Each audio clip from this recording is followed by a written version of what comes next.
Hello! Hello everyone to all friends and viewers. Tara na, samahan nyo kaming bibili ng Paris dito sa gilid na kalsada. At ito ay pangpainit ng sikmura mga guys. Oh. Ito po yung tindahan ni ate ng Paris. Mayroong tinatawag na Mami. May tinatawag na Paris. Ayan mga kaibigan. Paris yung karne ng baka. At makahigop man ng bulalo. Bulalo mga guys. At dito na.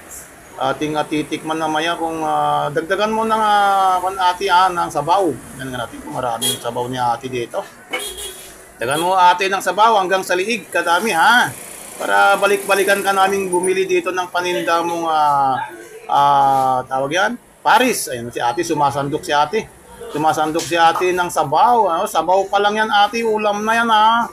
Ayan si ate ang nagtitinda ng Paris dito sa gilid ng kalsada mga guys. Ayan ate, marami ba yung sabaw ate? Patingin nga, wala ka naman isang kaldero talaga yung sabaw ni ate. Ayan mga kaibigan, yung mga dumadaan dito sa kalsadang ito na matatagpuan dito sa may kanto. Punta lang kayo dito, bumili ng Paris at saka Mami. Yan ang paninda ni ate sa gabi. At sana ay gabayan tayo palagi ng ating Panginoong Diyos at tayo'y ligtas sa araw-araw ating paghahanap buhay. God bless us all!